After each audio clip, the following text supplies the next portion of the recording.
Preston Wayne Walker. I have relapsing remitting MS. I was diagnosed in December of 2001. Well, I looked at a bunch of other options. I'd considered China and some other stem cell treatments. Whenever you get MS, you're just constantly looking for something other than just taking medicine for the rest of your life. Well, I had some media coverage locally and made friends with a guy named Richard Humphreys. Once he wanted to pursue stem cell treatment for his MS as well, we spoke about it and just try to get some realistic expectations of what stem cell treatment might hold. And we decided to go. His wife found the treatment, as I understand, on the internet, and he spoke with one patient who had progressed, had not regressed, and that's what made our decision for us. At the time, it was just a kind of an uneven walk. I'd occasionally drag the foot, or I'd bounce off the walls going down the hallway.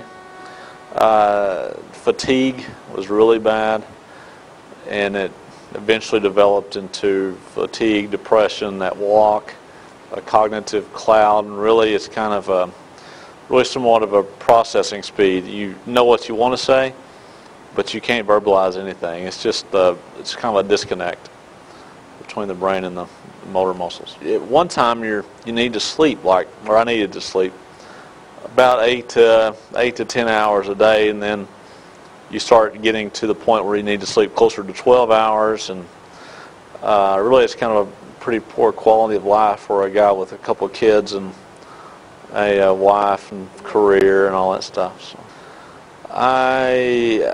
it was really mind-blowing to actually have one-on-one conversations with all the treating physicians in really a non-confrontational way. Richard and I were able to walk from Apart Hotel Christina, where we stayed, over to the clinic where Dr. Reardon and Dr. Lara,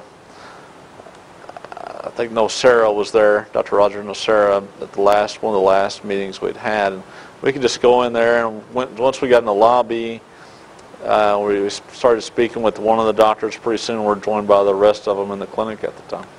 It was after the first or the second injection. I can't honestly remember which, but we had the treatment. The injections took place, I believe they were at around 3 o'clock in the afternoon, and with physical therapy and on alternating days. 3 o'clock in the afternoon, we go in there and get this second treatment, and it was kind of a blessing and a curse if I remember the sequence right. The blessing came when we were up until Richard and I were typing on his blog for the 4-Star Telegram. We were up until past midnight. And for me, I hadn't been up that late since I was a kid, probably. I needed to be in bed by 7:30 or 8 o'clock just to get a full day, in the next day. And so at that point, I think Richard and I both kind of looked at one another and kind of wondered what's going on, because he needed to be in bed also, just the fatigue issue, I believe. For me, it was definitely the fatigue issue. We were just amazed at what was going on. We didn't know what was going on, but we knew it was good, really. And the following morning, I woke up at like 6 o'clock, and I was full of energy. Again, something I hadn't experienced since I was a kid, probably. It's improved exponentially. I don't have to worry so much about the depression, the fatigue. Absolutely, best experience I've had ever.